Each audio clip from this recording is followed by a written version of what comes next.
Amen.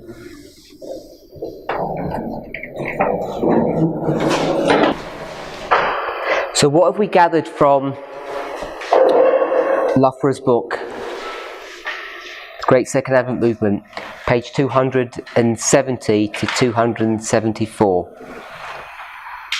What we've seen is that in 1848, God's people had gone to Luke chapter 21, verses 25 and 26, and they had seen the sun, moon and stars, which they knew was the clustering of events of 1798, and they'd also read the powers of heaven shall be shaken.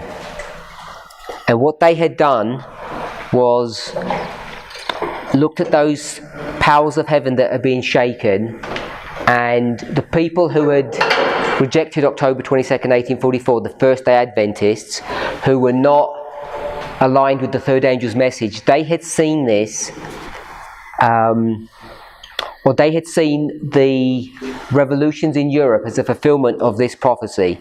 The powers of heaven shall be shaken. So there's a discussion, an argument, if you like, between Adventists who are now ready to preach the third angel's message and those first day Adventists who say you're too late because this is preparation for the Battle of Armageddon.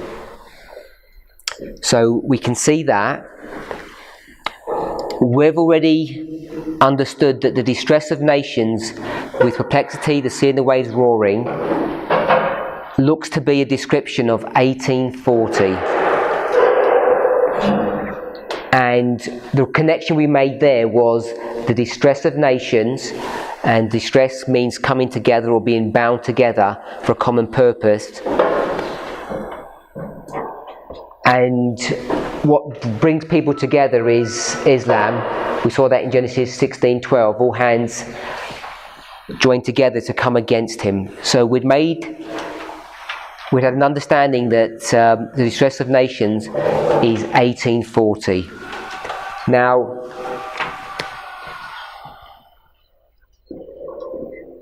it's already been suggested, so I'm not saying I'm just coming up with this new, that when we go from this picture work here, which is Matthew 24, verse 34, when it says this generation, we agree that the generation begins in 1798. We've seen that because we can pick it up from verse 29. Hopefully we've agreed with that. And it doesn't go to 1844. We tend to do that in this movement, but I don't think it's a correct application. If we were to do it more accurately, if we were to read the verses as they're written, they're going to see the end of the world. There's these 4 questions. They're asking for the sign of the Son of Man and the end of the world. It's the second advent that's being described here. This is Revelation what, my brother? Yep. What verse would we pick up here in Revelation? What verse are we picking up in Matthew 24? You can look if you're not sure. In Matthew 24, what verse would this be when it says, this generation shall not pass? I'm not asking what... It is about 34. That's what that generation is. I want to know what this waymark is. What verse is this waymark?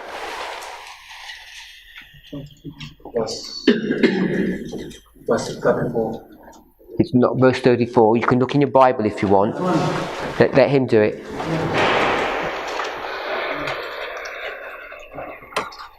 It says, this generation shall not pass. That is verse 34.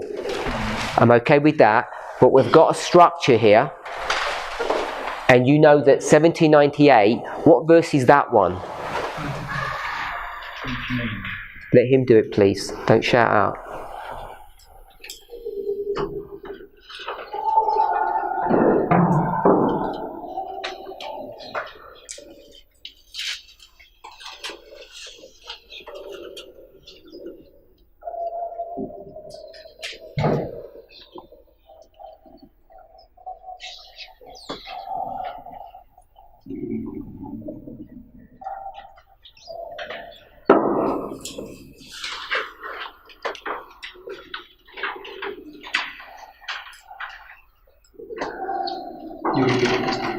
Okay, so I've got 1798. What verse is that in Matthew 24?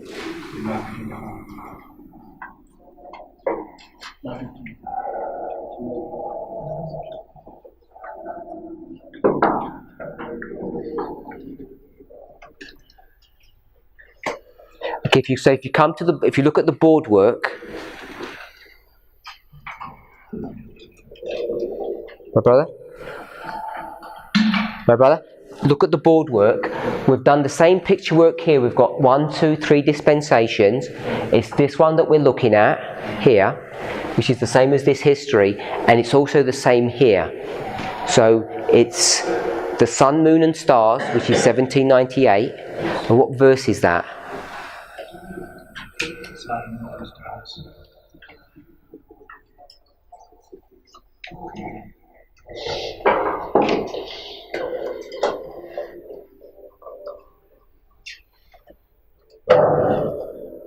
It is was 30. Read verse 30 for us.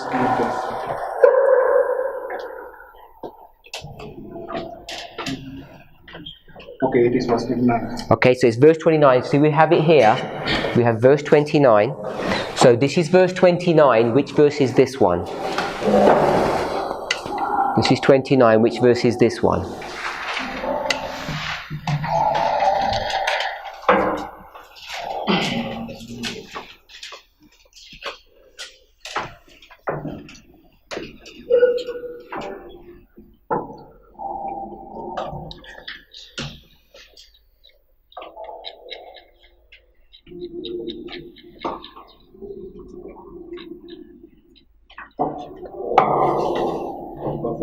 Sorry? 30. Why do you pick 30? What are you seeing in 30?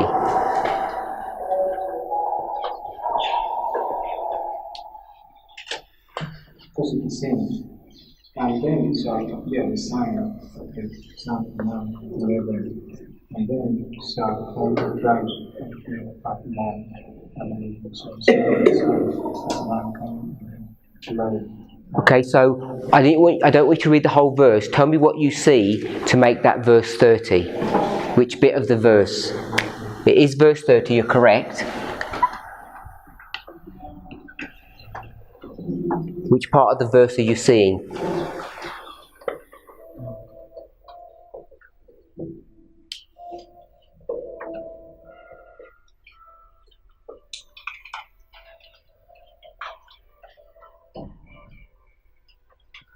My brother, you help him.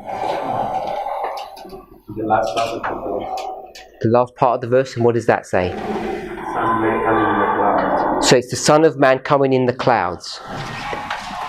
So why do we put 1844 here? That was the first time the Millerites believed that Christ was about to come there. And we have been using that reform line to mean that this was the fate of the Millerites to look in expecting the coming of Christ in the clouds of heaven. And what evidence do we give that we could put 1844 there? What Bible verse do we use? Okay, we use the same Bible verse, which is verse 30, and we also use Daniel 7, verse 9. So we use Daniel 7, 9, and why do we... 13, verse 13.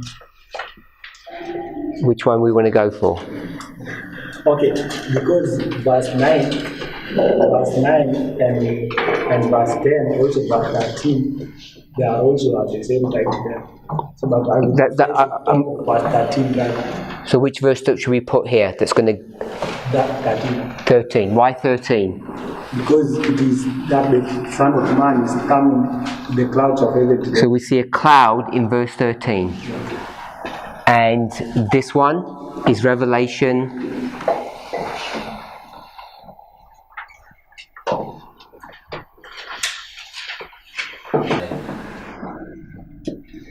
My brother?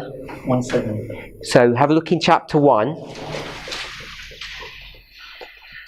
and read verse 7 for us. Aloud, please. And behold, he cometh with the clouds, and every eye shall see him, and they also which pierce him, and all the kingdoms of the earth shall wail because of him. Even so. Okay, so if we all agree that this is Revelation 1:7, the fulfillment of verse 30, Matthew 24, what gives us the license to make this 1844? Why would we do that? Do we agree that that's what we do? Do you know that? Yeah? So what gives us the license to do that? Daniel 7:13.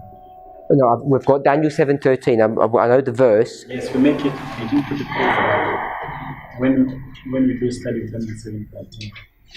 Yeah, I understand that. So I can't remember which brother. This brother explained that he was going to go to verse 9 and 10 and 13. So he understands that study. So I'm assuming we all understand at some level what that study is teaching. So I'm asking, what gives us the legitimacy to make that 1844? What are we saying if we do that?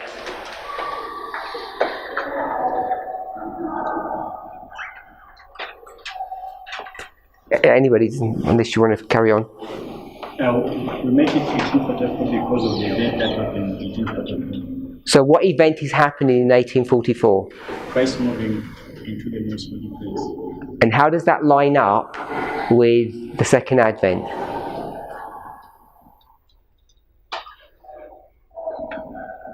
I guess that's what I'm asking.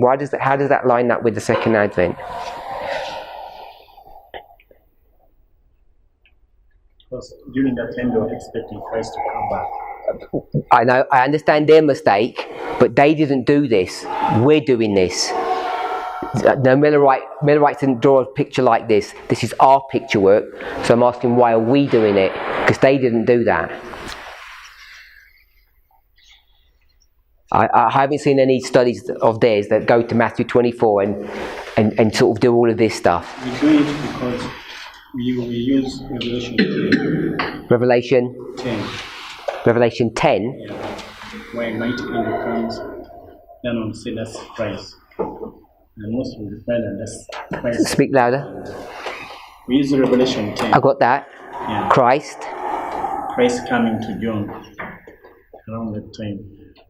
So we usually... Well, it's not around that time, it's 4 years before, 1840. But you said this was Daniel, not Revelation. My brother, you had your hand up? Yeah, because the coming of Christ to the Ancient of Days, he comes in the cloud. And he's coming to earth. What we have read in 1:7 is coming to second advent. So you see, he's going to the Ancient of Days and he's coming to earth. He comes in the cloud. Okay, so all we're doing is proof texting the word cloud. So we've got C and C, and we're proof texting.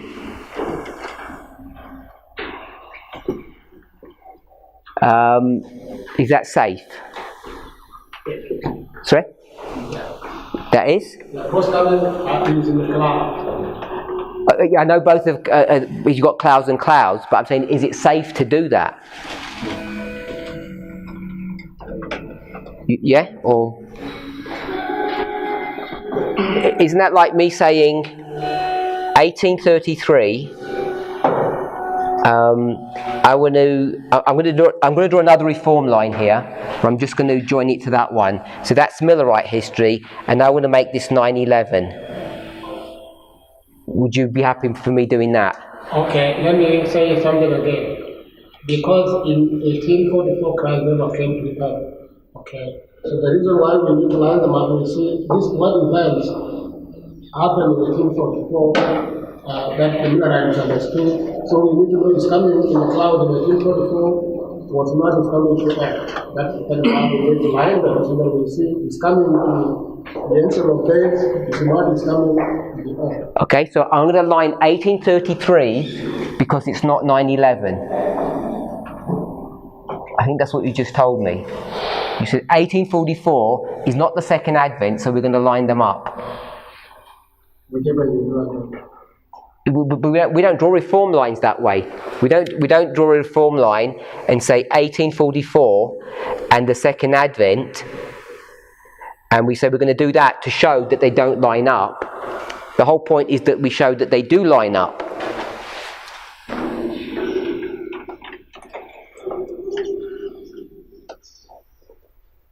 Let me ask another question. Well, I don't know if you have the proof for this. I don't.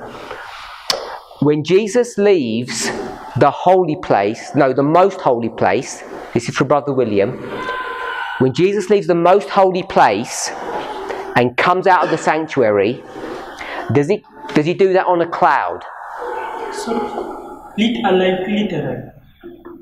Okay, let me ask a different question. When Jesus goes from the holy place to the most holy place, does he go on a literal cloud? Or does he just go on a cloud? On a literal cloud. I'm not sure, but I don't think. But he goes on a cloud? Yeah. Okay, so my question was, when he leaves the most holy place, does he go on a cloud? I'm not really sure. You mean you don't know the answer? So have a guess. If he went in there on a cloud, would he come out on a cloud? Yes. Brother Rogers, what do you think? I'm not saying you know the answer. I don't know if we have proof of this, but if he went in on a cloud, would he come out on a cloud? He was going to place in a cloud. Yes. Yeah, he is. Sorry? Yeah. So when he comes out, he'd probably come out on a cloud. We know that cloud is a chariot of some kind. Yeah? We understand that. I'm not trying to argue what the cloud is. But if we were going to do that, if we were going to say in and then out on a cloud, even though we don't have inspiration to teach us that, if we made that assumption, when does he come out? What waymark is that? Close of probation. So this is close of probation. And this would line up with 1844. And how many times do we do that? Sorry? Really? Or lots? How often do we make October 1844 close of probation?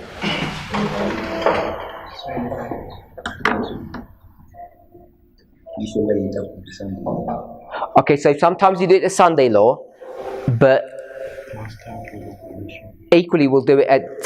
why do we make it the Sunday law? Because of the shelter. Because of a shorter, isn't it? Because what do we teach in this movement? That the Sunday law is... Sorry?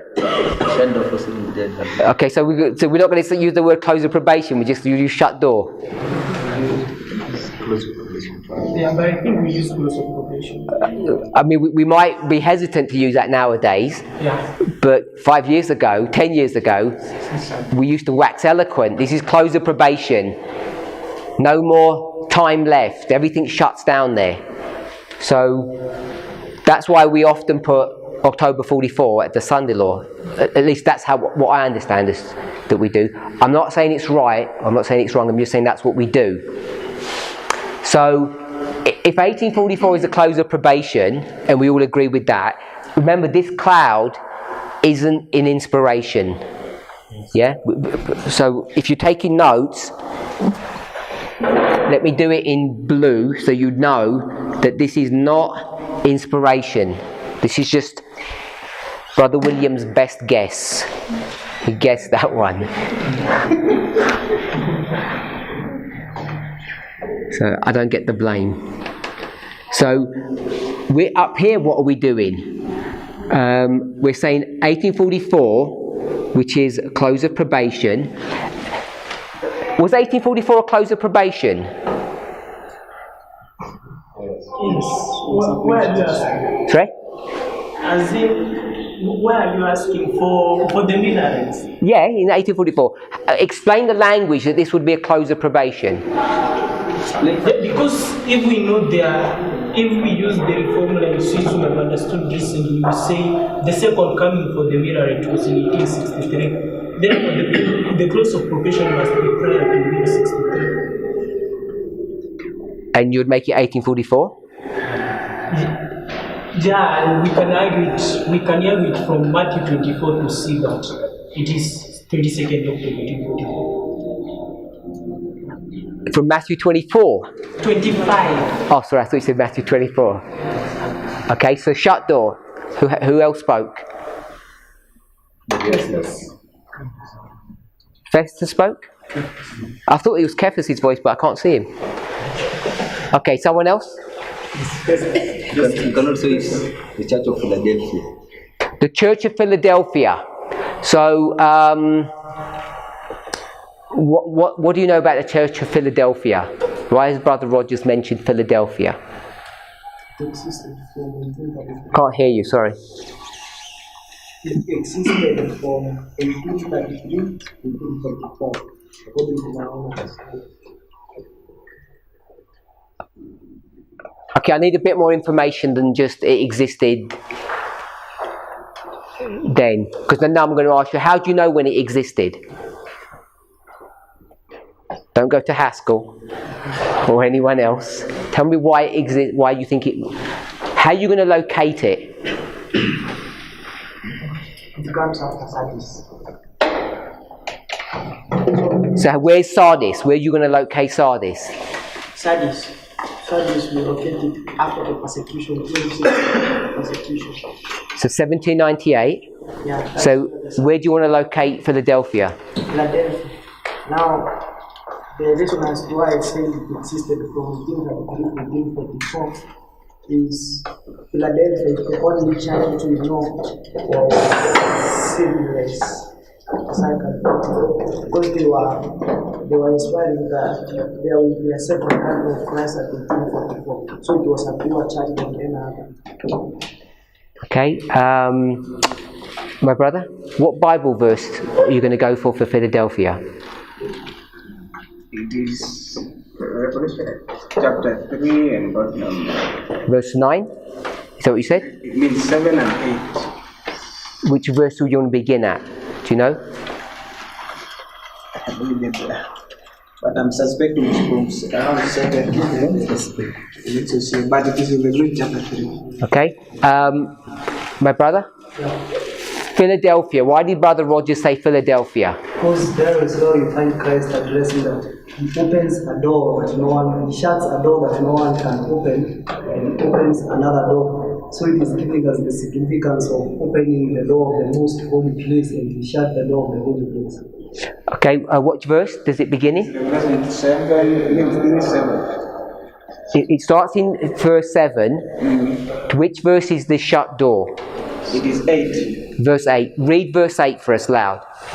It reads, And I know thy works. Behold, I have set before thee an open door, and no man can shut it.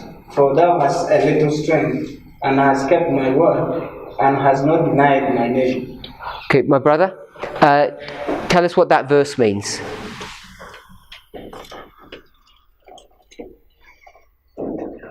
Yeah, what I understand is this is what you find in Matthew 25. Okay, I'm not worried about Matthew 25. You just tell us what this verse means. In October 22nd, 1844, there was a door that was shut, and then another door was open. So the door to the holy place was shut, and then the door to the most holy place was open. Anything else in that verse? Okay. Anything more in that verse? So we've got a shut door to the holy place and an open door to the most holy place. And this is all October 1844. Okay, in the verse is also addressing these people as having a little strength and has kept his word and has not denied his name. You can also see that at October 22nd, 1844, they were disappointed and therefore they got a little strength. But they did not deny the name of God. They still kept them and therefore they were addressed as faithful. And we read in Loughborough's work that when it first started, it was small and weak, the light was not strong. There's one more little piece of information in the verse. Yeah, I would think when the shut door also has a significance, because when we understand the door that was opened, that's where we get the salvation of our souls. When we understand the significance of the door that is open, and we understand the position of Christ and why the door has been opened for us, we understand that's where we get the salvation of our souls, because it is the door to the most holy place where there is atonement for our sins. So the open door teaches us something. Okay. Anything else in the verse? I'll let you finish. Okay, what I see from the beginning of the verse, it says that I know thy work. So there should be a work of Philadelphia that God knows. There should be a work of Philadelphia. A work of Philadelphia. Okay, sorry. Anything else? Yeah. Okay. Okay. I'm not going to comment on what you obviously comment, but when you read this verse, I think my brother read it and I saw this phrase, a little strength. I remember what we were reading this morning from James Akbar when he was describing how the light begins. And I think it's a discussion we had here. Does it begin in 48, 47, or 44? So we're going to go back to that in a second, yeah? So I think I saw there a little strength, and when you see, it says, where did the light break out? Let the angel teach us where the light broke out. It commenced from a little. So if you track, please. So even though that's from Loughborough's book, even though it's Bates writing that, he's sitting there writing out what Ellen White says. So if we have confidence in Bates that he's writing out Ellen White, that's an Ellen White statement.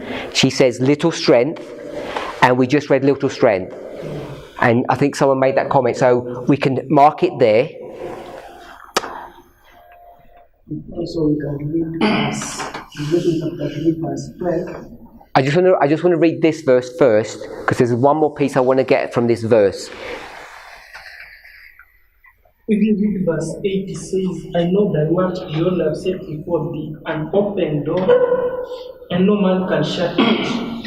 So I tend to think if you have a door, it's not in the house, but it is my thinking, if you have a door connected with it, you must have a key.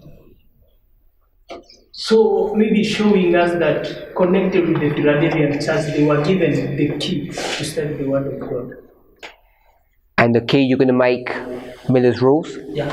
Okay, I like that. So the thing that I saw, did you want to add something else? Is that men are trying to do what? The one that he shuts, men are trying to force that open, and the one that's open they want to shut. So there's a struggle between two groups, the Philadelphians and some other group. So we can see that there's this struggle between these two groups. You can see that in Matthew 25. They go to the door and they try to force it open, and it's not going to open for them. So we've got this shut door. So I'm saying, can we see that as a close of probation? What does close of probation mean? It can mean, we can express it in different ways. My brother, how would you tell me what close of probation means to you? I understand it based on Daniel 24. Daniel 12 verse 1. I will say close of probation simply means that there's no space for atonement. As in, if you sin, there's no way else can atone for you. That's my understanding of atonement. So there's no more atonement. My brother, what does probation mean? Testing. Testing. Everybody okay with that definition? Probation means testing. Often we kind of make an approximation and we say probation equals Preparation. Often we turn it into a preparation. It has some legitimacy, but the dictionary definition means to test. So, close of probation means end of testing. So who's being tested here? So if we're going to mark Philadelphia with the shut door and open door, Philadelphia has completed its testing period.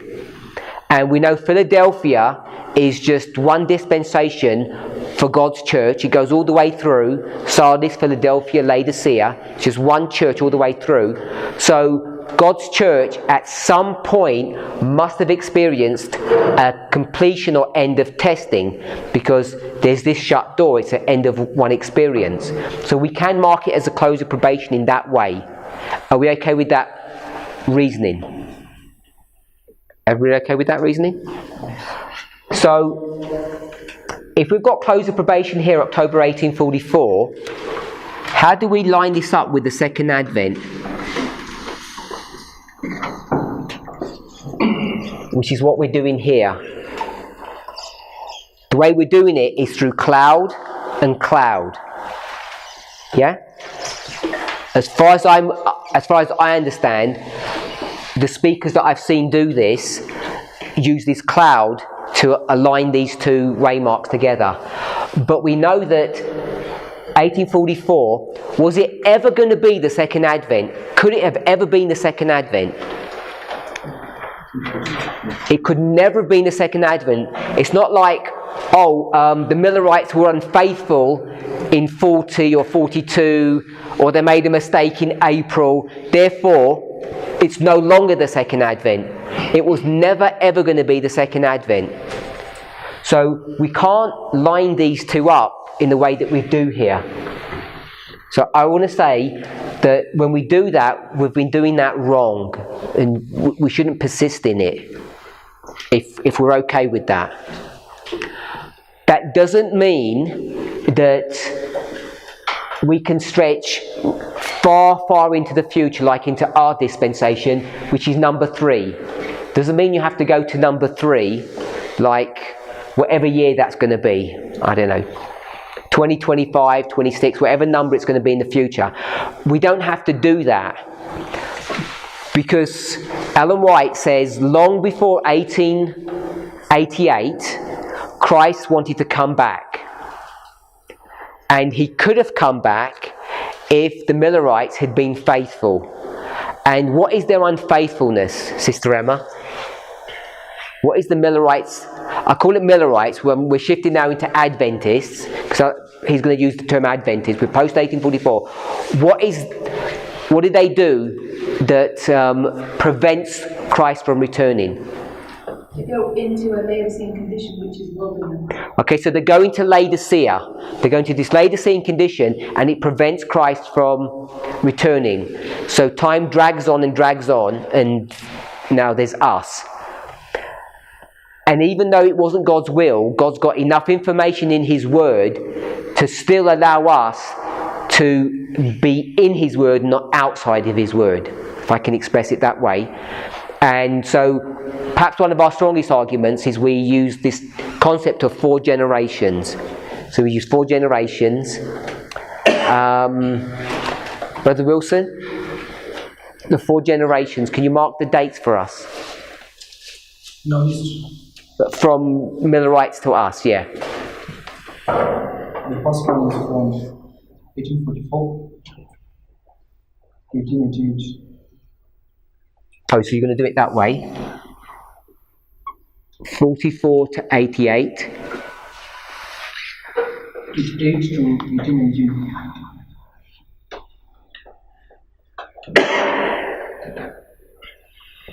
The third one, 1818 to 1957. So this is the first, second, third, and fourth. So we've got a way of explaining our own history by talking about 4 generations. So I'm arguing that if the Millerites had been diligent and done their work correctly, that this history here wouldn't have been 1844, it would have been another date. We know that it wouldn't have been 1850, it had to have been after 1850. So it would have been from 1850, and Ellen White says it should have been before 1888. So somewhere in that history, it would have been the Second Advent.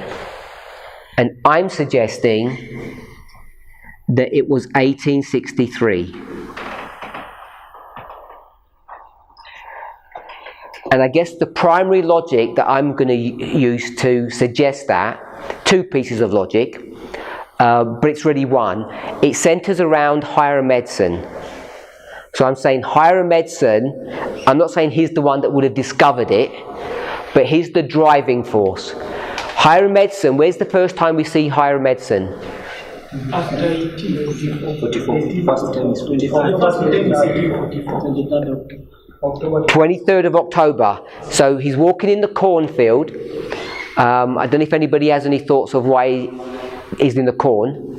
You do? Yes. They had gone to pray in a certain room, and they wanted to ask God why he didn't come. And so when they were coming out, walking the field from praying, a hand touches him and he focuses up and sees Christ coming from the holy place to the most holy place. And his colleague now writes what happened. I can't remember the name. I guess I meant, does anybody have an idea of the prophetic significance of why it's a cornfield, not a wheat field or a potato field? Specifically marks a cornfield. I don't know, there must be a reason for that. Now you're laughing at me. Not really. Sorry, I couldn't resist. So I'm saying higher medicine is the person who comes in 1844. He explains the sanctuary message. And then in 1856, you see him come up again in another significant role. And Brother Andrew, why is he coming up in 56? What's he doing there? You're not sure? So he writes a series of articles on the 2520. You know that, don't you? Yeah, I thought you did. So he writes a series of articles on the 2520. And what's the point that he's making in 56? What's he saying? Simply saying that there is only another line of 2520 within 723. So he says there's another line of 2520 that we basically have not discussed. And he says my 2520 is the right one, which means William Miller's one isn't quite right. So if that study had been continued, I'm suggesting, we don't have any evidence, that they would have done what we did. And what did we do when we found out about this second 2520? We harmonized it. And not only did we harmonize it, we resurrected the old one. So you don't really see much 2520 being discussed. It's all about the third angel's message, which is the 2300 days really, which is the sanctuary message that higher medicine does. So higher medicine, are we okay to go to Daniel 8? We don't turn there, but Daniel 8:14, higher medicine is going to explain Daniel 8:14. Do we agree with that? And Daniel 8:14 is which prophecy? So the 2300 days. But we can also make an argument that it has characteristics or information about the 2520. We can explain that on a number of different levels. But just that if we could just agree with that. So if he's going to explain the cleansing of the sanctuary, 2300 days, he is also going to be explained the 2520. And he does in 1856. And I'm suggesting that they would have harmonized the two 2520s. The one that's in Daniel 8:14, which is 1844, and the one that's in 1798. And where is that one? Isaiah? We're in Isaiah. Isaiah chapter 8. 7 and 8. Isaiah chapter 7 and 8. So, brother over here is saying Daniel 8:14. He said 13, but I'm going to go with 14 because 13 is the question. The answer is 14. So I'm saying it's in the same verses that Higher Medicine is dealing with in 1844. It's the same place that you're going to find the other 2520, which is 1798. So are we okay with that understanding, or are people not aware of that? We're not going to study it. I just want to get an idea if people are aware that you can go into Daniel chapter 8 and find 1798. I did hear what you said. So my question is, Higher Medicine's 2520, if we can call it that, ends in 1798. And I said, what Bible verse could we go to? And someone said Isaiah 7, Isaiah 8, and my brother over here said, we can go to Daniel 8. He said verse 13. And so I'm saying verse 13, verse 14, put them together. So it's in the same verses that you see 1844 that you can also see 1798. So my question is, who is not familiar with our ability to do that? If you don't put your hand up, I'm assuming everybody is. Okay, so just one person? So some people are not aware that we can do that. So let me just do it really simply. If you go to Daniel 8 and he said verse 13, which is correct, but I'm going to go to verse 12. I think you can see it really easily in verse 12.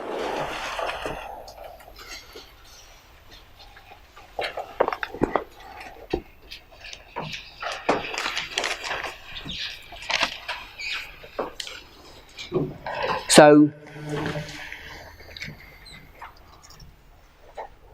let me ask another question for those who said they weren't sure about 1798. Are you happy that in Daniel chapter 8 you see paganism and papalism in those verses? Yeah? And are you familiar when you go from verse 9, 10, 11, 12, it goes from pagan to papal to pagan to papal. Are you familiar with that? So verse 12, which would be which power? Pagan or papal?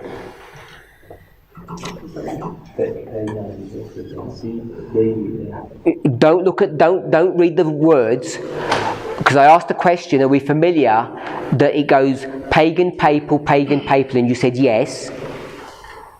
Did you say yes to that? Yeah. Don't read the verses. I just asked you, are you familiar that you can go pagan, papal, yeah? Yeah. So verse 9 starts with pagan. Verse 10 would be papal. Verse 11 would be pagan. And verse 12 would be papal. Are you familiar with that? Without even looking at the words.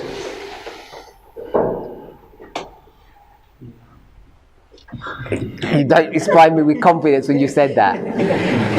Okay, so if you say yes, I'll take you at your word, yes. So read the last part of the verse says, and it practiced and prospered. In the King James it says it. In the original it should have said she. If you look through the verses 10, 11 and 12, if you go to verse 10 it says it should be she, papal. If you go verse 11 it says he, which is pagan, and verse 12 it says it in the last part of the verse, and it should be she. So this is papal Rome. It says it practiced and prospered. So the papacy is going to practice and prosper. When does it stop prospering? When does it stop prospering? 1798. It stops prospering in 1798 because it receives a deadly wound. And if you go to the beginning of the verse, it says, and an army was given to him. It says him. It shouldn't be him because it's in italics. It just says an army was given to the papacy. So that's all I want to see. I'm not trying to do the whole verse. An army was given to the papacy, and then the papacy did what? The last part of the verse. Practiced and prospered. And it stops practicing and prospering in 1798. You agree with that? Why did it stop prospering in 1798? What happens to it? So I'm going to say no, it doesn't receive a deadly wound. I want another answer. What happens to it? What happens to the papacy in 1798? My brother? What happens to the papacy in 1798? The army is taken away. The army, this host that was given to it at the beginning of the verse, is taken away or leaves. So it's given an army and it begins to do what? Begins to prosper. You take the army away and it stops prospering. So we could go to Revelation 13 and use the imagery of a deadly wound, or Revelation 17. But in this verse, I want us to see that the prospering begins because of an army and ends because of an army. Are you okay with that? So in verse 12, can you see 1798? Yeah? So if we're okay with 1798, I'm not trying to say that that's 538 when the host is given to it. It's not that straightforward, the verse is a bit more complicated. But it's given an army and the army's taken away. I just want to keep it at that. But you agree it's 1798. So you can go into verse 13 and you can also show 1798. But I just want to keep it that simple. So Hiram Edson's 2520 we can find and locate in the same chapter as 1844. Are we okay with that?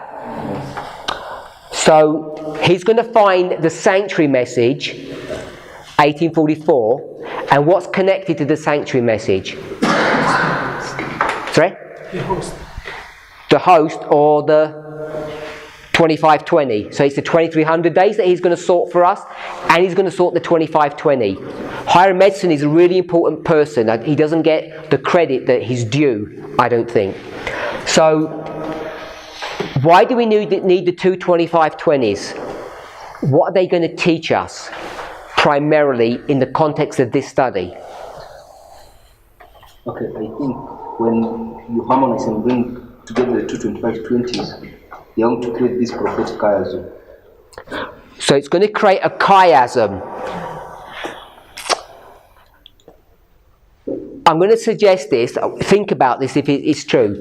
When you have chiasms and you have an alpha and omega, and the alpha equals the omega, we all agree with that. That's not my question. When you have a chiasm, is there always time involved? Or is the alpha and omega the same event? Can the alpha and omega be the same event in a chiasm? In a repeat and enlarge, it is. It normally is. It says,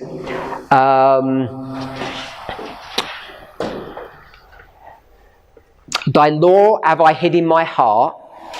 And in another verse, it will say, I love thy statutes. So it's not, I love thy law and I love thy statutes, and they're separated by time. Let's just repeat and enlarge. Statutes equals law, if you're okay with that. That was a really bad example, but I think it serves its purpose. But when you have a chiasm and it's the same thing, the beginning equals the end, is it always separated by time? Sorry? Is it always separated by time? So have a think about that. Because the reason I'm asking is because of this one here. Before Brother Rogers gave us this one, I would have said yes. So I'm not sure if this one breaks that rule. So we have a chiasm, and does everybody know the chiasm of the 2520? Is anybody not sure? So we all know? Okay. You know? Yep. Do you know my brother? Give me the dates.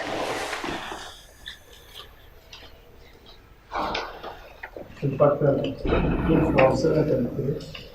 You want to begin in 723? I'm going to say no. 6 and 7. I'm going to say no.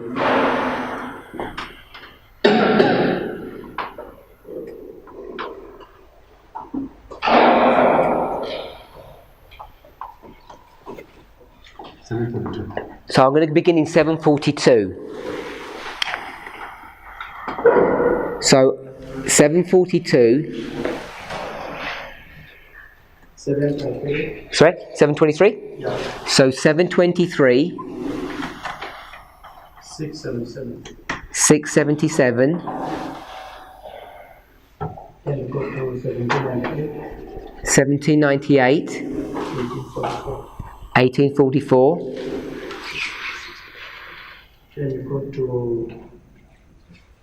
1863. okay, 1863. So you see, you need this to get this. Yep. And my brother, what Bible verse is that, or chapter? Chapter 7. Book. Isaiah. So that's why my brother wanted to go to Isaiah chapter 7 when I said, where do you go to if you want to find the 1798 one? So he was taking us here in Isaiah 7, but I wanted to go to Daniel 8. So this is Isaiah 7 verse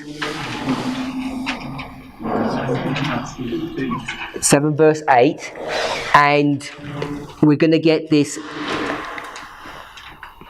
19. We're going to get 19 and 46, which is this 65 years, and we're going to get 46 and 19. So I'm suggesting that there's this structure that you can create here, and this 19 I'm suggesting is the binding off. And I'm using binding off not in harvest sense, but in conclusion. It's going to conclude the 2520 and he can bring you to 1863. So I'm saying the reason why higher medicine, which year? In 56 is going to resurrect this 2520 study. He's already put in place Daniel 8, 13 and 14, 1844, and now he's going to put in place 1863. That's why he's resurrecting it, to create this chiasm. Now, I agree, for people who are watching, that you can't prove that. I'm not saying there's some Spirit of Prophecy quote. I'm just saying I'm going to use logic. I'm going to call it logic, but I think has a basis to it, because otherwise we're going to say everything's coincidences, and hopefully none of us believe in coincidences, even if you don't agree with what we teach in this movement. I guess I'm talking to the camera, because I know people will watch this and people will struggle with what I'm saying and why I'm saying it. So I know that people won't agree. Some people won't agree, but I'm saying it's not coincidence that higher medicine is doing both of this work. It's not coincidence that the 2520 and 2300 days are in the same chapter, Daniel chapter 8. They're in the same verses, Daniel 8, 13 and 14. All of this is leading us, I think, to develop this argument of 1863. So my two arguments are, first of all, it mirrors the 2520 structure. And my second argument is that it's the man higher medicine that's doing this work. Higher medicine unlocks Daniel 8 in 1844, and then it would have been unlocked in 63. Whether or not he would have been the one that does the unlocking, I don't know. But he's the one that's going to bring up the 2520. And he has to bring up this 2520 here, to to create this chiasm, otherwise you don't have one. Are we all okay with that logic? Yeah? And what we're doing now, we add 126 years to this to get 1989. But remember, this is a chiasm, so we know now that we can also go back 126 years and mirror that chiasm back here. So for a long time we just used to do the chiasm, put 126 and have it sort of lopsided, unbalanced, but now we can go back and we can tie up these events with this one, and you can do the 151 as well. Any questions on that? So let's summarize, let's come to a conclusion on this thing. I'm saying this picture work is wrong. You can't do 1844. If you wanted to do number 1, which is Millerite history, so we'll put 1 equals Miller, 2 equals who? 144,000. 144,000 is a symbol, and some people said us. So it's a more technical symbol of us. So I could have put us, but I'm going to use 144,000. And number 3? Ellen White. I'm going to put, if you don't mind, I'll put SDAs or Adventist, if in more technical term, because Adventists go from 1798 all the way to the Second Advent. We pick up 7 day in 44 to 48, that kind of time period. But if this is SDAs, the last church, this is just 144,000, this is the Millerites. I'm saying number 1 is wrong. You can't put 1844. I can't prove that it's 63, but I'm suggesting it would have been 63. Are we okay with that? I'm just wondering, if we are locating the 70-day Advent starts from 1798, and then why did we say the Samuel span that the first generation of 70-day Advent starts from 1844? What is the logic of showing 1844 as opposed to 1798? Okay, so before we do this generation, you're picking up this picture work. I'm saying I think this is wrong. Before we prove that this is wrong, we want to see what all these things are. So we're going to do all these things. We've done most of this, we just need to finish that off. Then we're going to say this generation. Where does the generation begin? Because the test, S is Sabbath, the test begins in 44. We've shown that through Loughborough's work. The question is, when does the generation begin? And when we first did this, the very first class, we said it begins in 1844. And I'm suggesting I don't think that's correct. So I've already stated that. So I'll take 7 day out. I'll just call it Adventist. Adventism, if we're okay with that. So if we do this, I think we're on more firmer ground now. So if we go back to number 1, because the Millerites could have finished their work.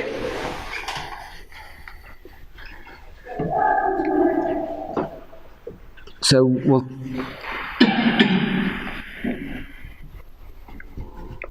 Is everyone happy that you can't line up 1844 with the Second Advent? I want us all to be happy with that. So now we can create a Millerite line. And it begins in 1798 and it ends in 1863. And here we have 1844. And this is the 10th month, October. So if we do this, now when we come to Luke 25 and 26,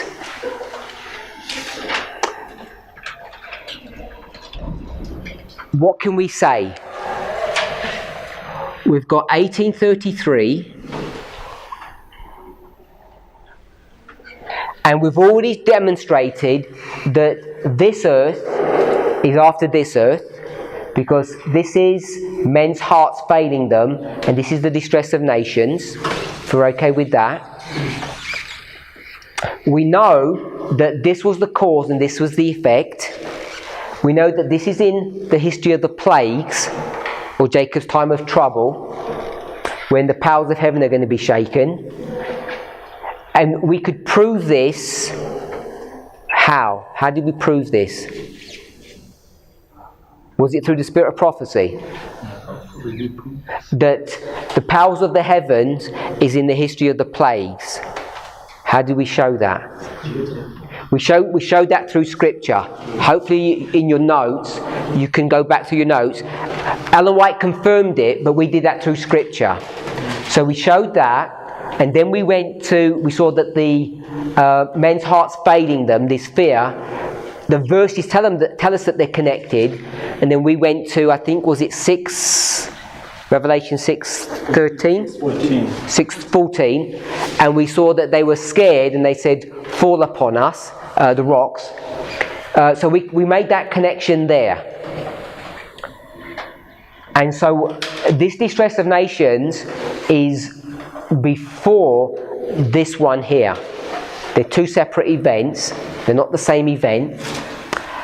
And so if we can do that, then that gave us the argument or the logic to say that the distress of nations, which was 21:25b, Luke, was in 1840.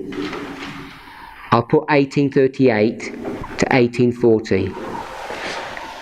We'll mark 1838 because Litch is looking at the distress to do his calculation, if we're okay with that. Everybody okay with that? We didn't actually find Litch's work on this one, did we? Because you weren't here in that class.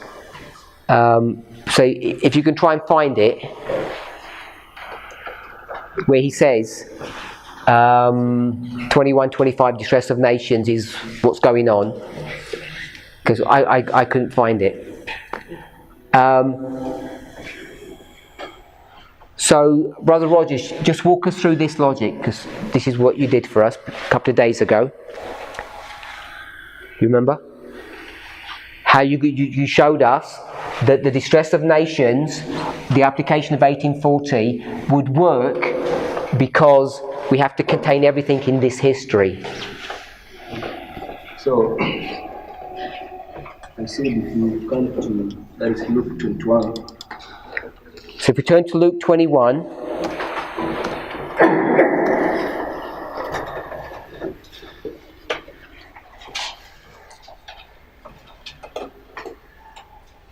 verse 25 and 26.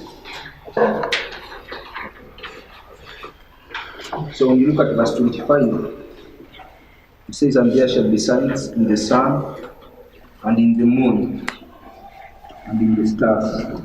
So I think as far as this class is concerned, we have agreed that the signs in the sun and moon, that is 1780, and in the stars is 1843, and upon the earth, distress of nations.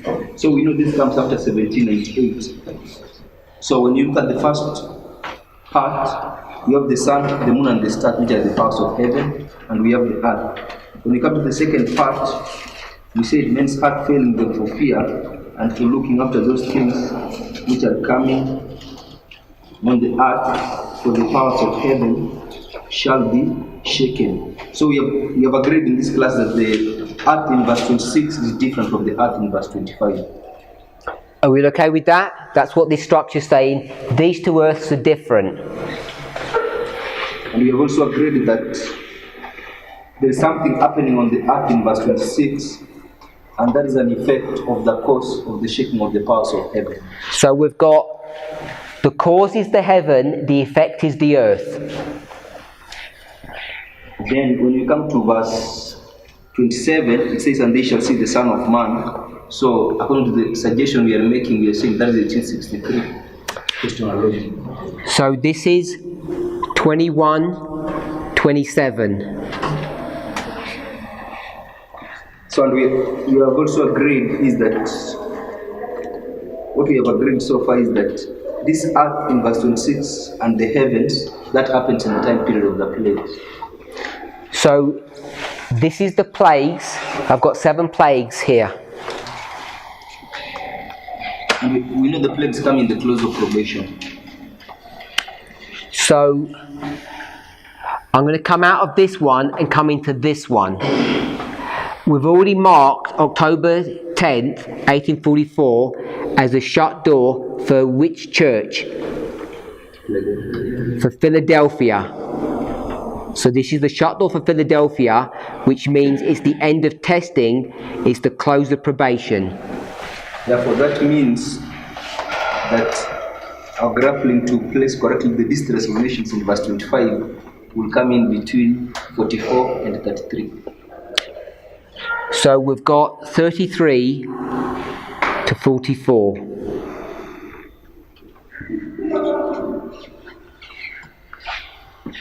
Which is where we've got the distress of nation. It's somewhere in this history. So that's the logic that we're using now to mark the distress of nations here.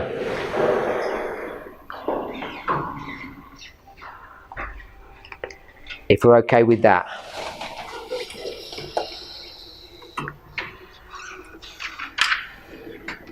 Any questions? Okay. I have a question, but I'm going to save that. I'm going to save my question for later on. So we can mark 1840 here. This is what Litch does, according to Brother William. He says that there's a passage he's got that he uses distress of nations. So I haven't seen that, so I'm accepting that. Even if he didn't, we're picking up the word distress, and we're saying distress equals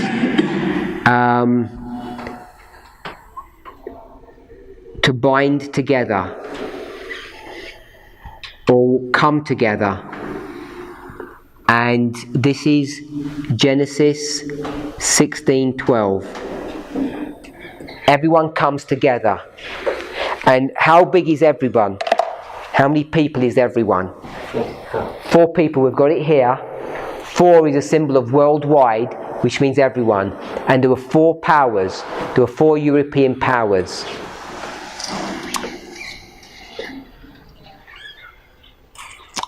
My brother, can you name the 4 powers for me? No. Sorry? We have France. France. UK. Germany. Sorry? Okay. The 4th you mean? My brother? Russia. So he gave us France, UK, Germany and Russia. Do you remember when we studied 1848? What was one of the things that they wanted to do? These people. Brother Robert?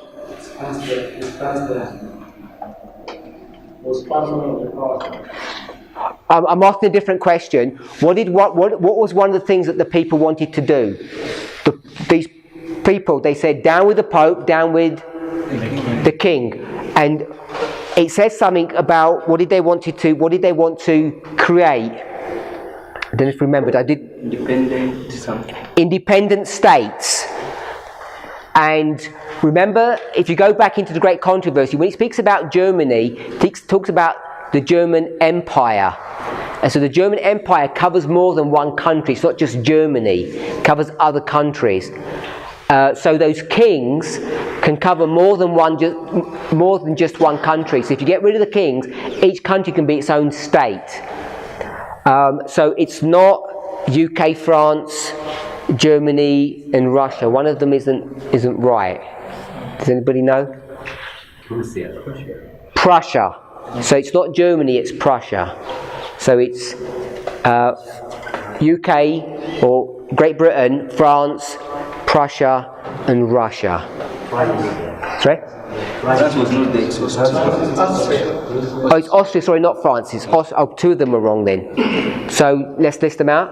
Russia, England, and Austria. Russia, Prussia, Austria, and England. Okay. There is a comment I wanted to make on what I've observed that we've done on the board.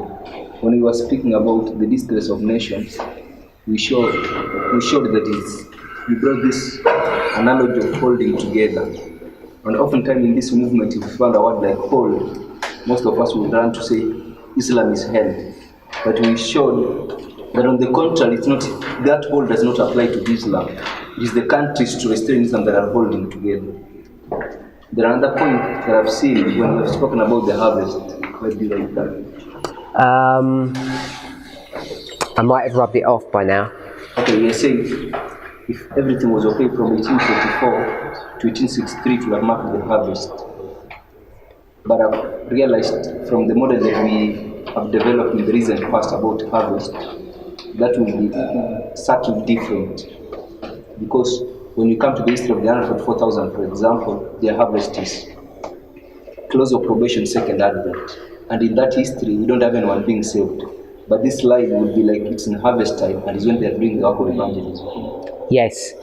There is, although we can draw this line, and if we were going to do it, I would suggest that this is the ploughing,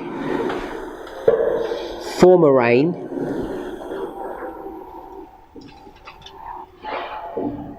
no I don't, I'm just going to put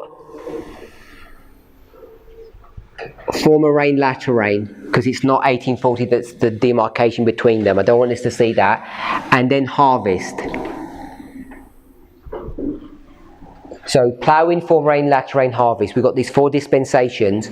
And if this is correct, and I think it is, this history here is different to R1. It has some subtle differences.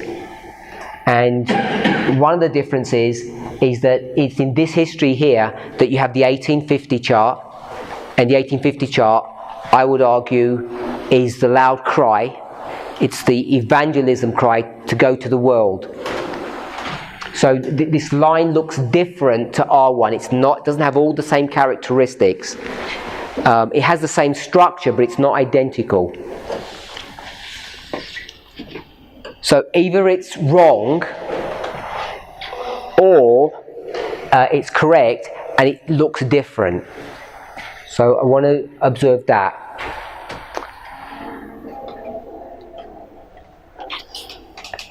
Okay, so we've made that argument that this is 1840, and therefore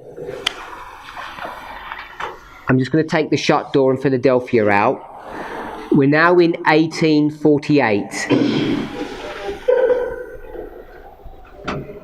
And what are they going to do in 1848?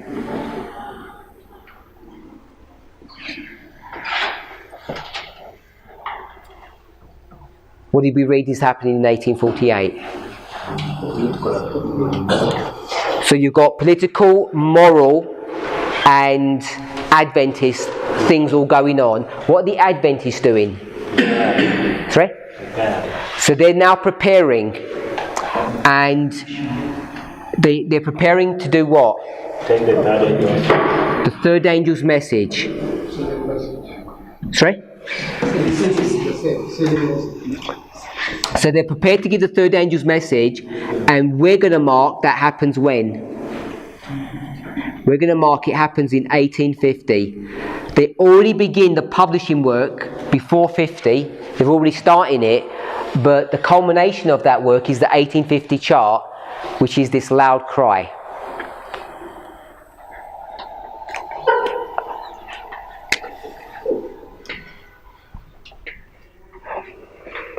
Are we okay with that?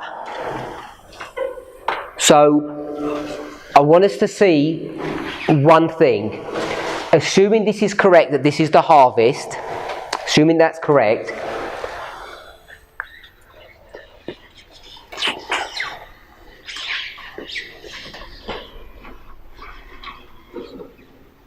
how many waymarks have we got here?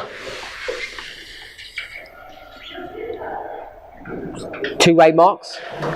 We've got 48 and 50. Yeah? So 1850 is the loud cry. Are we okay with that?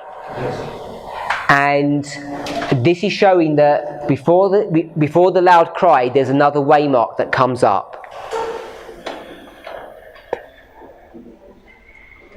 If we skip and make an application now,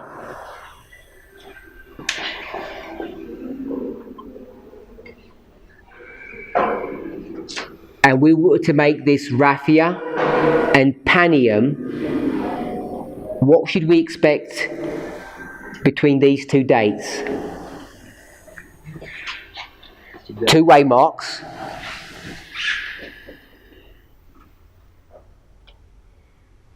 And one of them would be a loud cry, and one of them would be, I'll just call it, I call it preparation. If we're okay with that. Yep. I don't understand why you not verse 27 is equal to 8. 21:27 says what?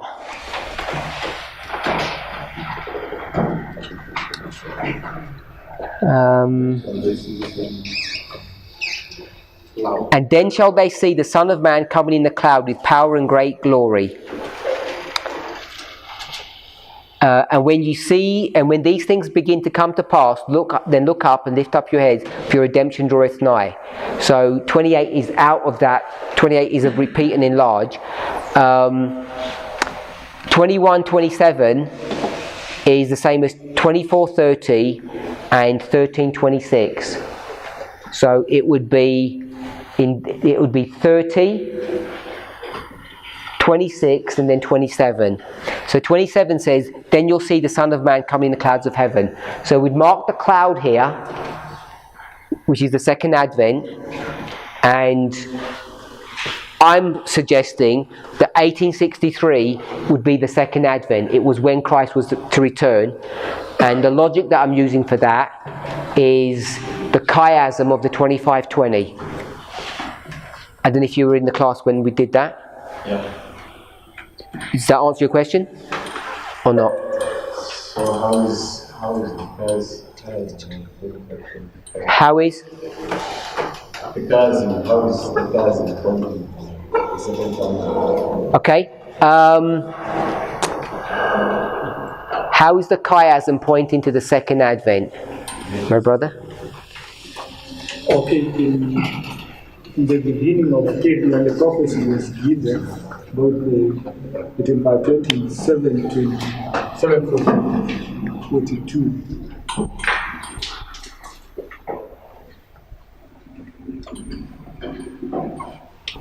You see that 19 years later, 723, the scattering begins. And then 46 years later, the people of God who remain now are totally scattered. So here I'm going to put an S for scattering, and then I'll put 677, and you say the scattering is complete. Is that what you said? Yes. So I'll put T for total. So total scattering ended. Beginning, I guess. So when we get to 1798, the scattering ends. That is the beginning of the end of the first line, and the gathering begins from there. And when we read to 1844, 46 years later, the temple of God is complete, and therefore the gathering is done. And what is being done from 1844, 19 years later, we take us to 1863, is the work now in which the people of God that have been gathered are bound together. So the gathering is finished here in 44, and what's been here is that they're being bound.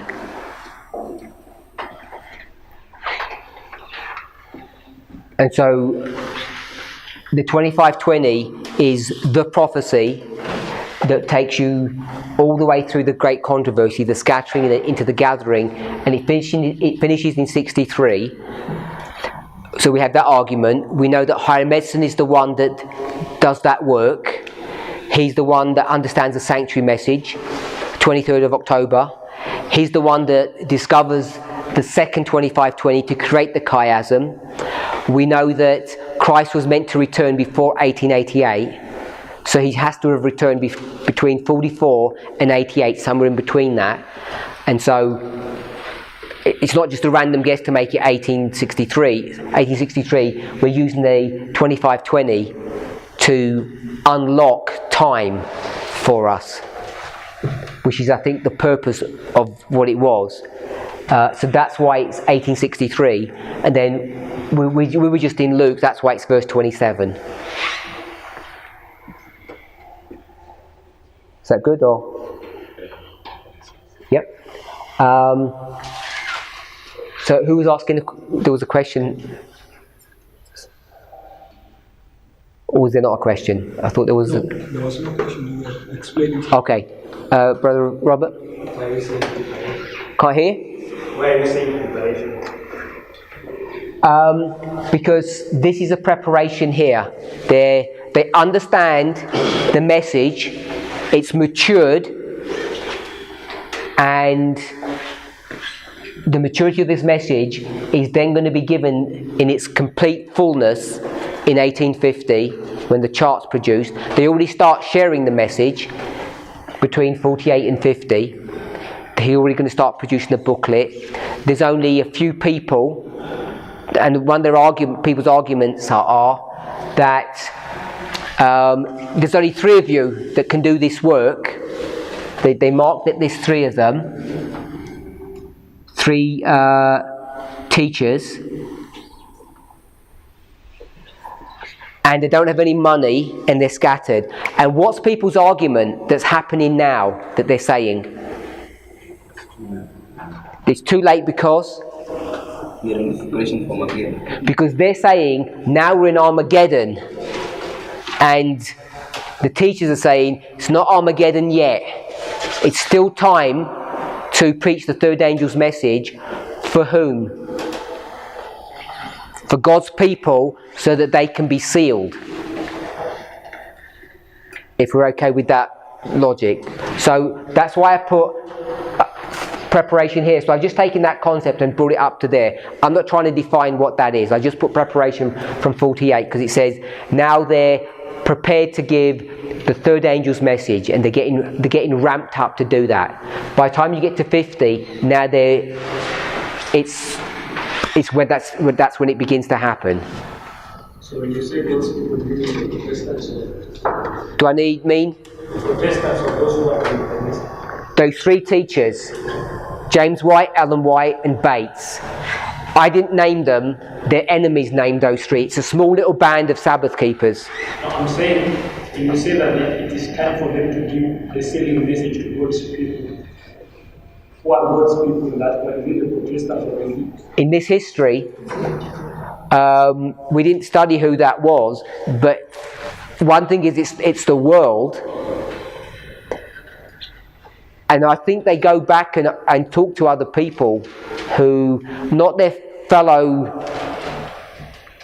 people that were studying with them in this history, but certainly Protestants that they're studying with, I think. Okay, what I mean by Protestants is this the general population that has studied the prophetic message before 1844? Is it the world? It seems to be, because the people that are arguing with them are the First Day Adventists in one paragraph. In the other paragraph he called them who? He called them Adventist ministers who hadn't heard the third angel.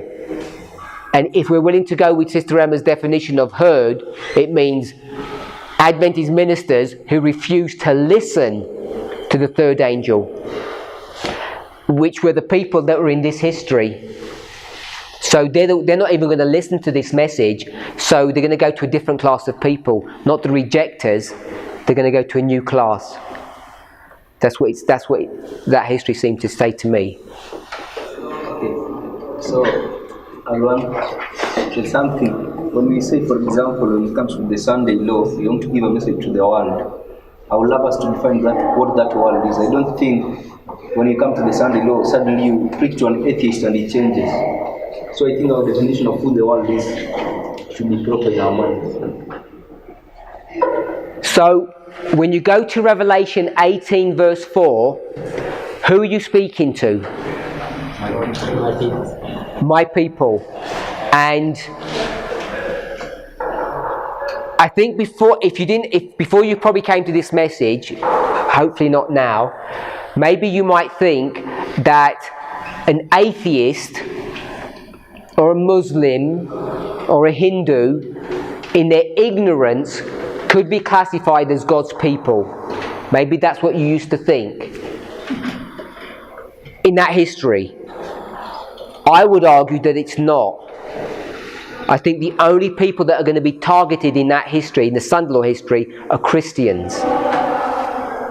And the reason I'm going to say that is why. Why would I say that?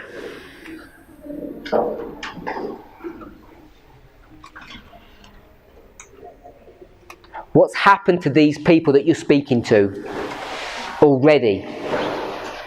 What's already happened to them?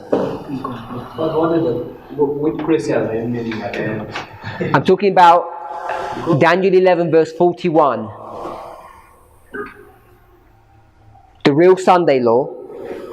In that history, we give a message that says, "Come out of her, my people." And who comes out? Edom, Moab and Ammon, who are relatives of God's people. We know that. So these relatives of God's people, my question is, who are they? Are they God-fearing Hindus or Muslims? Or are they upright moralist atheists who now you're going to say, you didn't believe in God, but let me tell you, there is a real God. And they said, oh yes, we believe him now. They would accept that. So I'm asking, how do we know that it's only Christians that are going to be targeted then in that Sunday law? God's people, my people. Okay. Yes. Okay. These are brethren who they have been receiving false doctrine, and in faith they are worshiping God according to the little light that they have, though they have not been given the true light. But that time now they see the right light. Okay, I'm going to argue that they've been given the true light long before. Okay, now I want to use the model of agriculture. When we come to these people, the Sunday law, what we are doing to them is harvesting them, meaning they've long been planted. And in fact, by this time they have received the latter rain. So they must be God's people, Christians. So, have everybody heard that? So that's the argument where I'm saying, at the Sunday law, they don't suddenly receive light that's been hidden from them. They've been worked for a long time before. Years, I don't know how many years it is to the Sunday law, but an extended period of time. Then also 25-20 concept. The 25-20 concept? Yeah. What does that mean? That the people of God, the 10 tribes were not gathered in 1798, once the 2 tribes were gathered. And those 10 tribes are now being created at Sunday law. These are the God's people who is scattered in the world. So Matthew 10 also shows that there are my flocks in a different fold. So those scattered flocks of God in a different fold are now going to be called. Okay, I agree. And so the parable of the prodigal son also pictures that it is they are brothers too. As in, the prodigal son was a brother. He had an elder brother that he walked away from, and the younger brother walked away from home. Then he had to return again at the end of the day. Then the elderly brother was angered. The elderly brother is a symbol of the Adventist church, and the prodigal son a symbol of the Protestants who walked away from the light that they once had. Okay, so the main argument I want to use is this preparation, former rain, latter rain period. This is what Brother Rogers has said, that they've had a lot of work already done to them. Are we in the binding off yet? Look how mature we are. Maybe not morally, hopefully we are, but at least intellectually. We know an awful lot about what's going on in the world. We're politically savvy. We understand our message quite well now, and we're not even at the binding off stage yet. So when you go to the Sunday law, verse 41, and you're in the binding off period for them, they must know an awful lot of things. And most of us are struggling with who? Our parent church. We've already had issues with them. Things are already going on. So a lot of things are already happening before you get to the Sunday law. So I don't understand who are the Christians you are speaking from. You don't understand? Who are the Christians? And another question, please. We'll do that question. My brother said, many sheep have I who are not of this fold. So they're Christians who aren't Adventists. We're not Adventists. Yeah. So they are Muslims. I don't think Muslims are Christians. So meaning you are created to be doing that. No, I'm saying if you understood Brother Roger's logic, is the time period for conversion when on a line, not you, on a line, when are you supposed to be converted? Sorry? I can't hear you. By 9/11. By 9/11. Okay, so in this ploughing stage, you're supposed to have conversion. You're supposed to get baptized here at 90. I don't know why I'm pointing there. You're supposed to get baptized at 9/11, and then you go through rain to make you grow up. Then you get bound off. You agree with that? So this Muslim or Hindu or atheist, you have to find out for them, when was their time of the end? When did they have this preparation time? When were they supposed to be converted? When did they grow up into Christ before they can be ploughed? Before they can be harvested or reaped. So they're not left in doom. Their opportunity and choices are happening before the Sunday law. But Adventism teaches that everything happens at the Sunday law, like everyone's asleep, nothing's happening, and we suddenly wake up at Sunday law and we start going to the world saying, by the way, you know, there's a Sunday law and the Pope is going to do all of these things. That is a wrong model. That's plain and simple, it's the wrong model. All of the world needs to be warned, needs to be converted before the Sunday law. At a simple level. So when we talk about no public evangelism until the Sunday law, we mean a specific thing. And we don't mean something else. I think in the movement we've misunderstood what no public evangelism looks like and what it actually means. So I don't want to stretch too far into things, Brother Robert. Can you speak a little bit louder because you're at the back? I can't hear you. There's a quotation where Sister White says that the Sunday law crisis will be raised within Christendom. So I don't believe that it will be a controversy that involves Christians. But at the same time, it raises questions in my mind when we say that I understand the logic that when we come to the Sunday law it's harvest, so these people must have been confronted by the truth before. But those who are confronted by the truth before the Sunday, is it limited to Christians by definition in terms of those who believe in Christ, or is it possible for a Muslim to have been confronted by the message before the Sunday?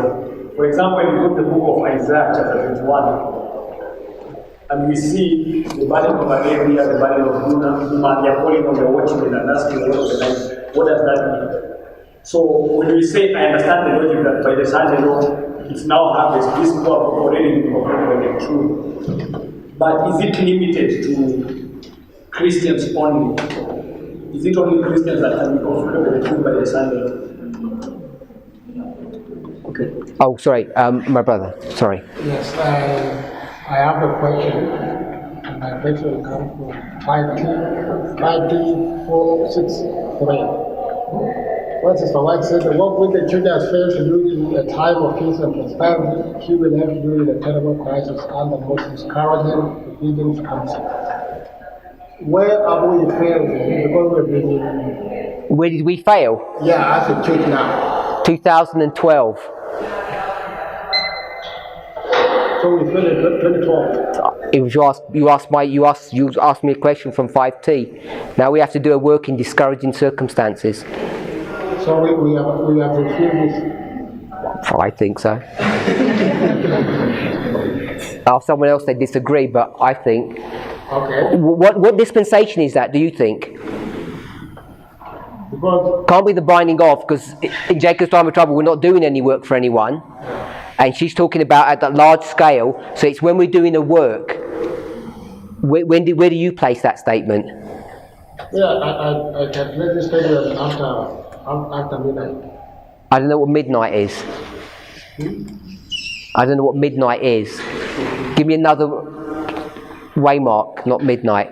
Midnight comes in lots of different places. Before Sunday law? Before Sunday law. So you think that's before Sunday law? Yeah, absolutely. And maybe I'm wrong, because I think that's at Sunday law. I think that's the work that we do during the Sunday law period. But I'm open to correction. But what would you say is the time of peace and prosperity here? Before the Sunday law. Before the Sunday law. Then we should have done the work before the Sunday law. Because we were lazy before the Sunday law, when the Sunday law hits, we're going to have to still do the work. It's going to be a lot harder now. So why can't we do the work now before Sunday law? Who's we now? Who are you talking about now, we? This movement? Because it's already past the Sunday law. It's 4 years past the Sunday law. Like 4 years. We missed it. We had our opportunity 6 years ago and we missed it.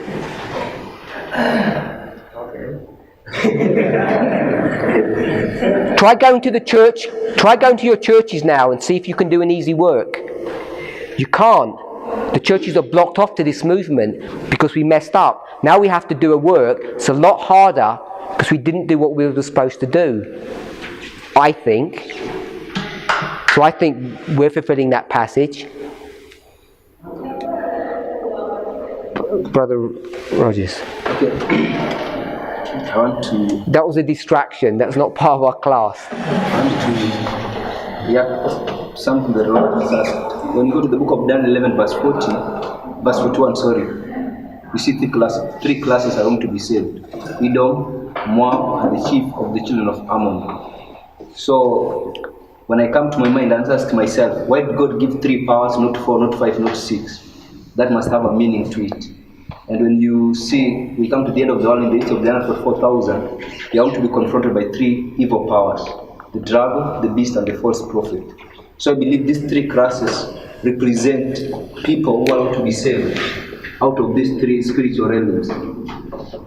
From the spiritual realm of the dragon, I think when you go to the book of Great Controversy, 588, Ellen White says, spiritualism, how does she say? Spiritualism.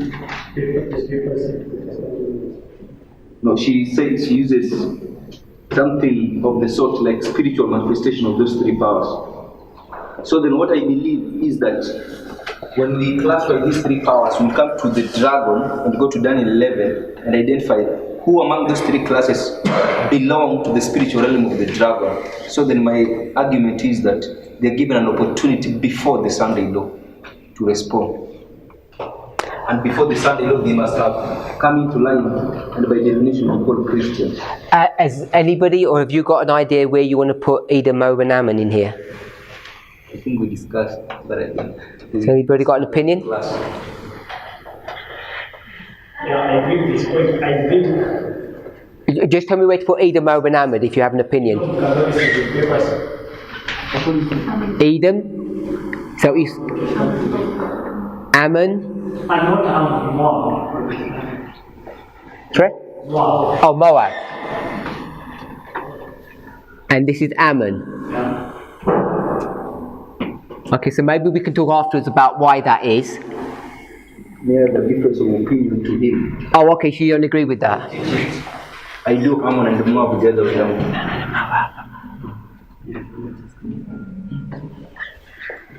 Okay, so but you agree with Edom? Yeah. So I'm suggesting this is outside the scope of a proper study. Because now we're just talking about opinions because we're not doing it thoroughly. Not this bit. That I'm saying I think they're all Christians by the Sunday law. The Sunday law is a fixed waymark, but I'm not saying this is 100% correct, but this is a close approximation as far as I can see. And what I mean is this, what the close approximation is. Let me do it here.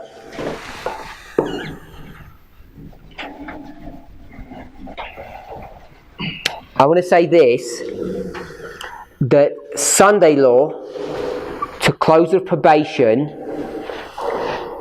when we talk about the call to Edom, Moab and Ammon as they all come in, that it's not all at one point, but it's an escalation.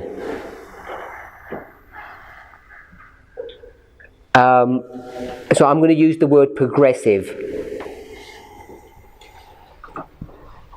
So what I mean by that is one person comes and another, then another, and the numbers grow.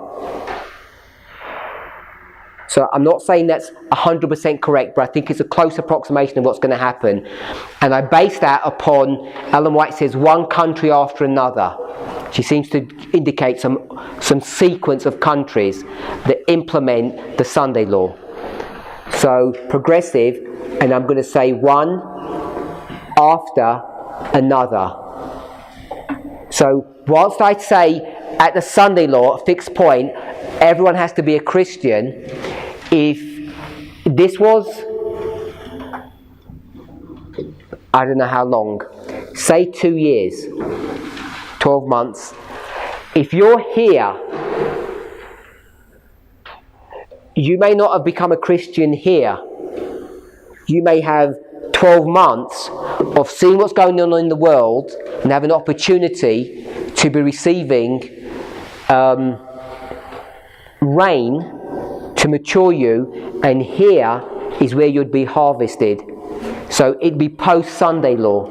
So even though I say by Sunday law it's all of them have to all be Christians, maybe not every single person is a Christian at the Sunday law, but by the time the message comes to them, come out of her my people, they have to all be Christians. I think now I understand better, because before it seemed like they're saying that the other religions do not have a chance at all. But when you say they need to have become Christians by the Sunday, now it's clear in my mind. Okay, so I'm saying they need to all become Christians before the Sunday law.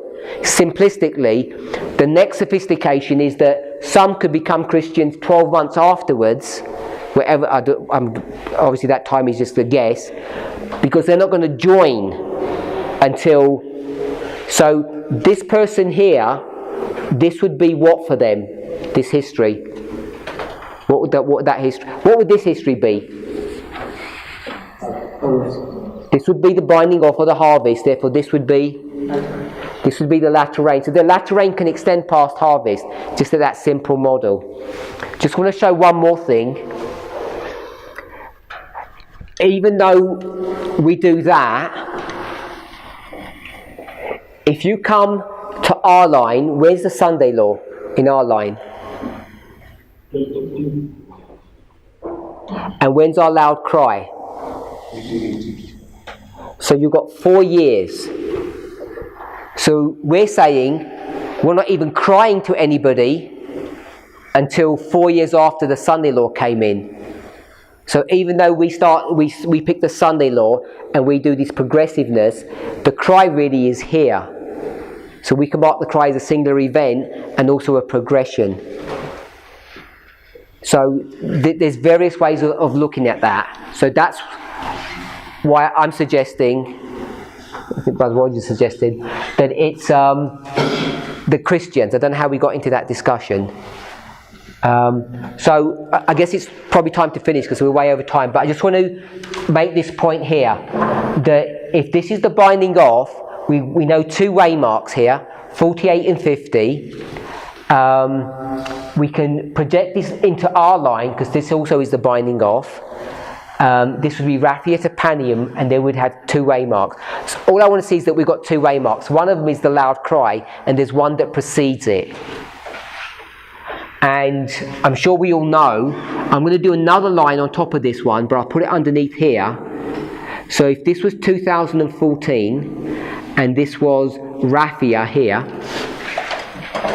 does everybody see what I've done? I've taken the history here and put it underneath. You get that? Yes. This isn't a binding off. It's not a binding off. But we've got 2 waymarks here as well, because we've got a loud cry, which is what? 2018, and we've got this. I've called it preparation here, but I'm suggesting this would be 2016. So we've got quite a number of evidences that we've got these 2 waymarks. You can see them in the Millerite line. You can go to Jacob's time of trouble, and you can mark it in Jacob's time of trouble. We've actually got a date for this one, 2020, according to Sister Tess's studies. And if we went to the big line, 144,000, would we have 2 waymarks there as well? What are the 2 waymarks? Death decree. The death decree, the decree. And the time when they are loud. The loud cry, the voice of God. So we've got 2 waymarks in that history as well. If that's too fast, we'll go over it again on Sunday. So just summarising, I admit that this history here, which is the binding off, isn't looking exactly the same as ours, but it has all the same characteristics. So there's that complexity. I would argue that Islam may not have even shown up in this history, that the Millerite or the Adventist understanding of the 3rd woe, which was what? What did they say the 3rd woe is? James White, does anybody just roughly? I think it's the plagues, it's the 7 plagues. I think it's pretty explicit on that. If you were to do that, isn't that exactly what we would say we're saying here? That we say the angering of the nations is what? 9/11, because of radical Islam, because we equate it to the distress of the nation, but it fits right here in the plague history that 1848, the angering of the nations, seems to fit into that history, I would suggest. I want to close, but I want to make one more observation before we do that. So this is for Brother Rogers. When you take the 7 churches, can you have gaps between one church and another? Could you sort of have, could I put Thyatira here, and then I'd say Sardis here, and have a sort of a blank space? No, you can't have that. Don't worry, I'm not tricking you. You can have an overlap though. Okay? Only in the last 3. So we're here 1044, and we said this is the shut door, and we said this is a close of probation for Philadelphia. If it's a close of probation for Philadelphia, it means the end of testing for Philadelphia. Does that mean Philadelphia is finished in October 44? When we looked at the beginning, when we defined the close of probation to be a symbol of testing, I saw that complexity and saw that Philadelphia then would stretch to 1863. So, if I go to 1850, I don't know if we all agree, but I would mark Laodicea here. Does anybody disagree with that? Sorry? Why?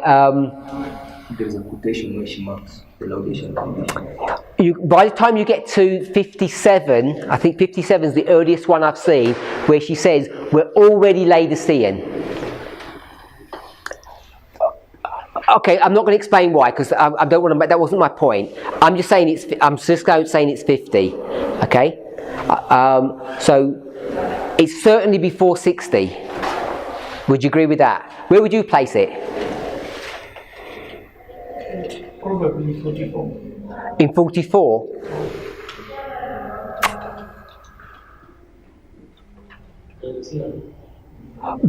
I would. Okay, I'm going to put 50. It's okay. Okay, so. Oh, 52. I've got 52. 52. She's using Revelation 3:14 to 20. Oh, okay, 52. We've got 52 one.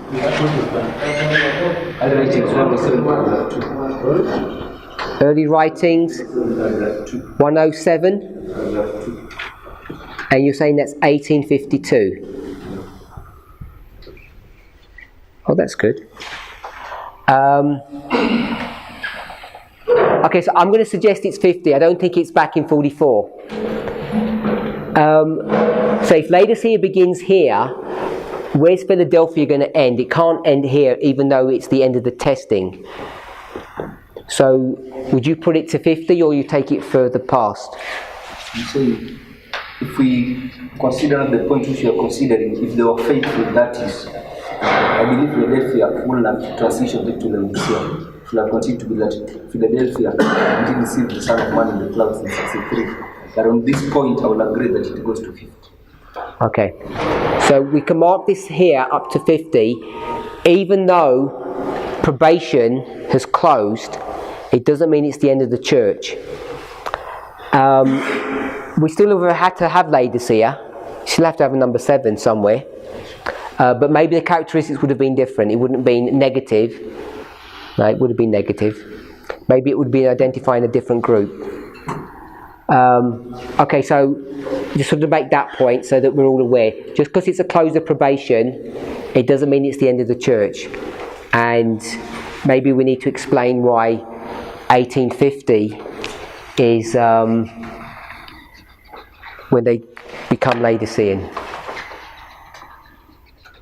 Let's pray. Hopefully it's not too much information, that we're okay on that.